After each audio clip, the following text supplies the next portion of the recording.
Nice launch trajectory and countdown net. Pad is clear. 10, 9, 8. Launch auto sequence has started.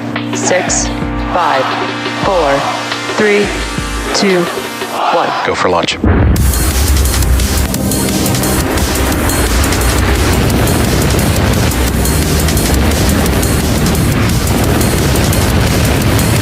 Vehicle is supersonic. Stage separation confirmed. Dragon, separation confirmed.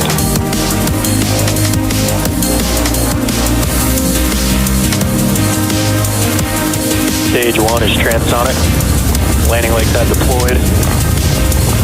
And Falcon 9 has landed. Welcome to our live launch coverage of the RRT-1 mission. Falcon 9 is currently awaiting liftoff at 7:51 p.m. Eastern Time from Space Launch Complex 40 at Cape Canaveral Space Force Station in Florida. Hey everyone, my name is Soumya Srivastava, and I'm Structures Engineer here at SpaceX. Today's mission will be SpaceX's 421st overall launch and the 126th Falcon launch of 2024. It will also be the fourth flight for the first stage booster that is supporting today's mission, which previously launched NASA's Crew 9 and 2 Starlink missions. After separation of the first and second stages, the booster for today's mission will once again head back to Earth, this time targeting a landing on our drone ship, A Shortfall of Gravitas, which is currently stationed in the Atlantic Ocean. It's worth noting that, at our customer's request, we'll be ending today's webcast before payload deployment and just after booster landing. So at T-minus 7 minutes and 32 seconds, we're looking really good for an on-time liftoff. The vehicle is healthy, the range is ready to support, and the weather is holding steady, with a 60% possibility of weather-related launch constraints. While we wait, let's meet the vehicle that will be taking RRT-1 to orbit today. Falcon 9 is a two-stage rocket developed and manufactured by SpaceX, known for its safe, reliable, and cost-effective access to space. It's also the first and currently the only orbital class rocket that is capable of reflight. The two-stage Falcon 9 vehicle on your screen stands 229 feet tall, and when it's fully fueled, it'll hold just over 1 million pounds of propellant. And we began loading those propellants onto both stages of the vehicle at T-minus 35 minutes. Starting from the top of the rocket is the payload fairing, which is a protective shell that encases the payload or satellite that's being sent to space. The fairings are made of a carbon composite material and have a 17-foot diameter, which encapsulates enough space to accommodate an average-sized fire truck. The fairing, made up of two halves, will separate and jettison away from the vehicle, exposing the payload once Falcon 9 reaches space. Both of the fairing halves supporting today's mission are flight-proven and are flying for their second time. Once jettisoned, those fairing halves will fall back to Earth and splash down in the Atlantic Ocean, where they will be recovered by our fairing recovery ship, Doug. The second stage is powered by a single Merlin vacuum engine, or MVac engine, which is optimized to perform in the vacuum of space. After stage separation, the MVac engine will ignite and carry the payload to its final orbit. The second stage is connected to Falcon 9's first stage by the black composite inner stage, which houses the MVac engine and the system that decouples the two stages during stage separation. Below that is the first stage, which is powered by 9 Merlin engines. These 9 Merlin engines provide the initial thrust to lift Falcon 9 off the ground through the lower, thicker part of the atmosphere. There are 8 engines arranged around one center engine and are collectively held in place by a structure called the octaweb. Each of these Merlin 1D engines delivers about 190,000 pounds of thrust at sea level, which gives Falcon 9 a combined 1.7 million pounds of thrust. Shortly after liftoff, the two stages of Falcon will separate. Stage 2 will continue to take the payload to its desired orbit, and Stage 1... Falcon 9 tanks are pressing for strongback retract.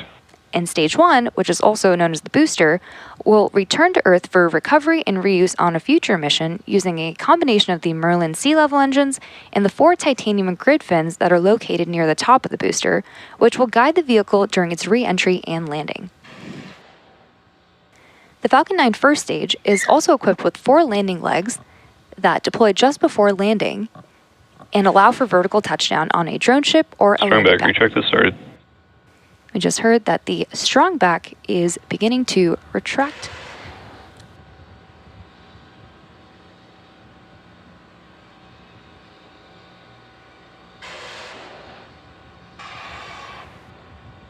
So at liftoff, the transport director will retract in order to clear the way for Falcon 9's ascent.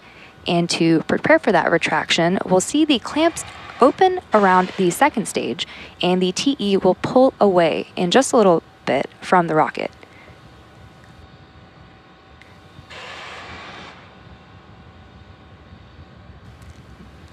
So those are the clamp arms pulling away from the rocket, and then the strong back will begin to pull away from the vehicle.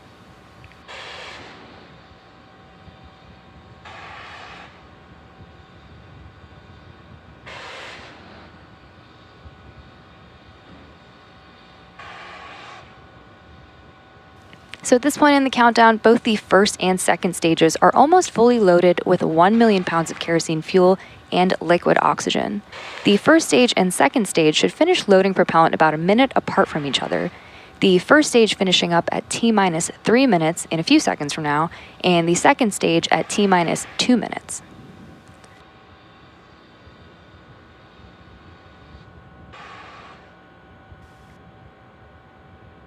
The white clouds you see around the vehicle are formed as the chilled gas above the LOX tank liquid surface vents overboard to maintain pressure in the tank as needed.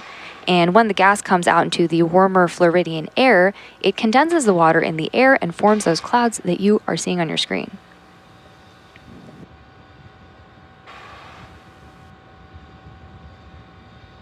After the second stage is fully loaded, we will come up on... Stage 1 LOX load is complete. So we just heard the call out for stage 1 LOX load completion, and stage 2, we will be hearing the call out for that one in just a little bit. And at T-minus 60 seconds, Falcon 9 will be in startup, and that means that the rocket's autonomous internal flight computers will have taken over the launch countdown. And after that, just inside of T-minus 2 seconds, we will light the Merlin 1D engines for liftoff. Stage 2 LOX load is complete. And we just heard a good call out there. The payload continues to be healthy, and the Falcon 9 team is tracking no issues on the rocket.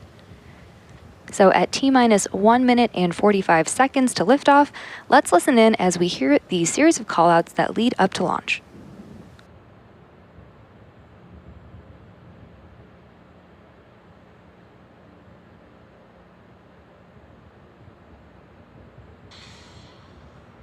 Ground gas closeouts.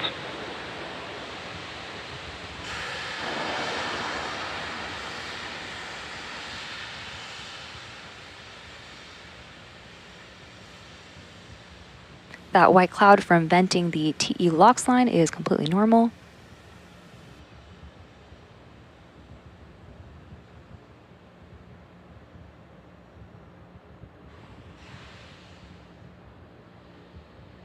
Falcon 9 is in startup. Good callouts and indicating that Falcon 9 is now operating on its internal flight computers. Go for launch. So at T-minus 42 seconds, all systems are go for the launch of today's mission. Let's sit back and watch.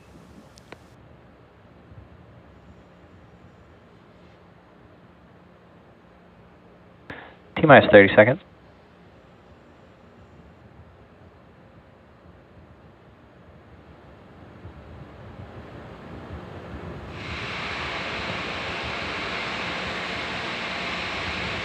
-15 seconds. T-minus 10, 9, 8, 7, 6, 5, 4, 3, 2, 1. Ignition. Engines full power and liftoff. Go SpaceX, go Falcon, go RRT-1.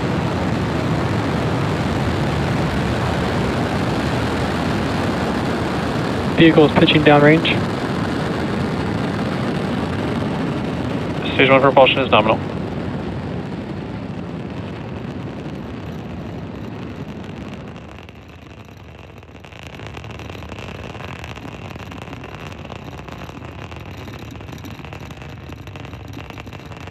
Falcon 9 has successfully lifted off from Space Launch Complex 40 at Cape Canaveral Space Force Station. During ascent, we tilt or gimbal the engines, and that turns the rocket horizontally in a maneuver known as a gravity turn. We're still going up, but now we're also heading horizontally away from the launch pad. Moments ago, we throttled Power and telemetry nominal. Good call out there. Moments ago, we throttled the engines down on the first stage in preparation for max Q, or maximum aerodynamic pressure. Falcon is supersonic. Falcon 9 is now supersonic. Max Q is a critical moment during flight because the combined stresses caused by Falcon 9 accelerating through the atmosphere and the ambient static pressure are at their greatest. Max Q. And we are now at max Q, and the rocket typically needs to go about 17,500 miles per hour horizontally in order to avoid being pulled back down to Earth and get into orbit. You can track our progress to orbit by keeping an eye on the Stage 1 telemetry in the bottom corner of your screen. Back chill started. Now we have several events coming up in quick succession. Main engine cutoff, or MECO, stage separation, second engine start 1, or SES1, and fairing separation. Main engine cutoff, or MECO, is where all 9 Merlin 1D engines shut down to slow the vehicle down in preparation for stage separation, which is where the first stage separates from the second stage. Followed by this, the MVAC engine on the second stage will light, which is called out as second engine start 1, or SES1. This engine burn, lasting several minutes, will propel the second stage and the payload to orbit. And in addition to these 3 major events, the fairing halves will separate shortly after SES1, so keep an eye out for all of those events coming up in just a few seconds.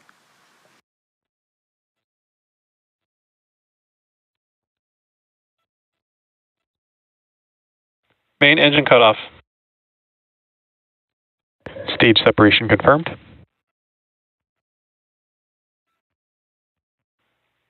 MVAC ignition.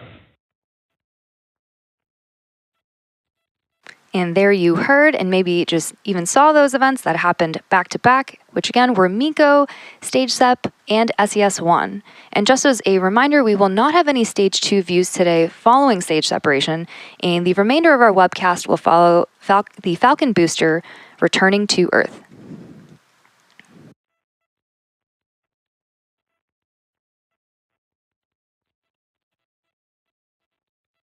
Next up will be fairing separation, about 10 seconds.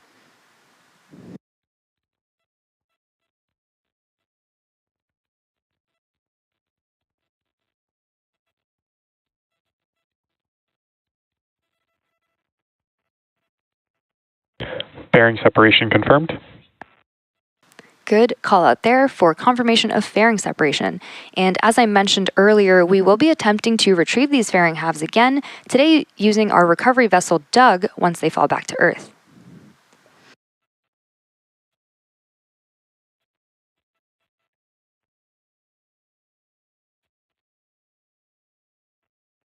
It's about T plus 4 minutes and 3 seconds into today's mission. At the T plus 6 minute and 12 second mark, we expect to have some great views of the first stage entry burn. And for the entry burn, we relight 3 of the M1D engines on the first stage, starting with the center E9 engine, followed shortly after by the E1 and E5 engines. This helps slow down the vehicle as it passes back into Earth's denser lower atmosphere. We need to slow it down to reduce re-entry forces, which ultimately helps us recover and reuse the first stage.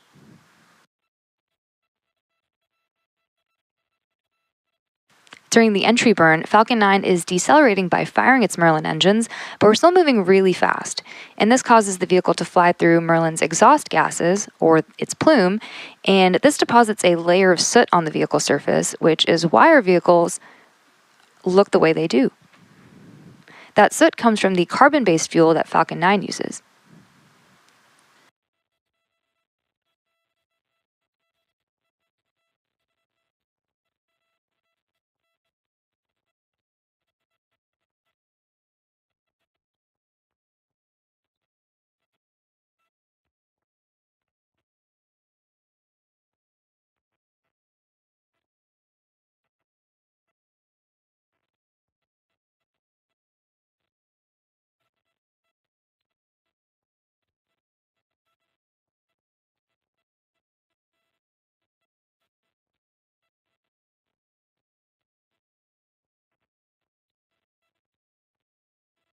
On second thought, we might not have great views of entry burn, but hopefully we do. Reusability is key to lowering the cost of spaceflight, which enables more investment in critical scientific research. The Falcon 9 first stage that is supporting today's mission is flying for its 4th time. And while this booster is on its 4th trip to and from space, we're working towards qualifying our fleet of Falcon boosters and fairings to support 40 missions each. Stage 1 entry burn startup. Stage 1 FTS is safed. And there you can see the entry bird. I'm glad we had a great view.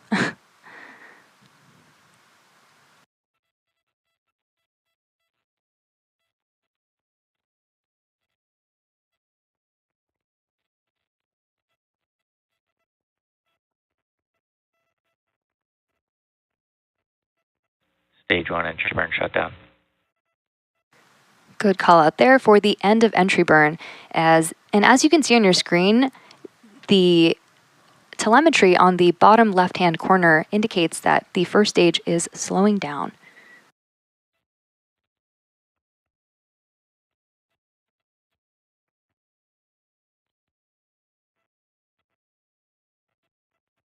Next up, in about a minute, we will have the landing burn. The Merlin engines on the Falcon first stage are optimized for sea level, and these achieve about 190,000 pounds of thrust during ascent and entry. And while it won't be visible on this webcast, the single MVAC engine on the second stage has a much wider nozzle and is optimized to operate in space, producing 220,500 pounds of thrust in vacuum. Stage 2. 1 transonic. Stage 2 is internal guidance. Good callouts there for stage 2. So coming up in under 30 seconds, we will have the landing burn of the first stage. And the landing burn is the final burn of the Falcon 9 booster that is used to reduce the remaining speed of the vehicle in order to allow for a soft... Stage 2 FTS is safed. In order to allow for a soft touchdown on the drone ship.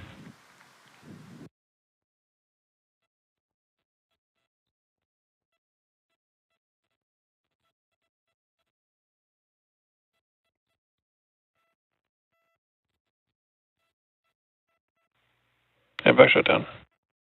Stage 1 landing leg deploy. Great view of our drone ship, A Shortfall Nominal of park orbit Gravitas. insertion. And there you saw and heard Stage 1 landing confirmed. The successful landing of our Falcon 9 rocket. This mission marks SpaceX's 126th successful Falcon launch of 2024, and the booster's landing marks SpaceX's 383rd recovery of an orbital class rocket. As a reminder, this was the 4th launch and landing for this first stage. And as I mentioned at the top of the show, we'll be ending today's live coverage before payload deployment. So with a successful booster landing, that wraps up our coverage for this mission. All of us here at SpaceX would like to thank our customer for entrusting us with today's mission.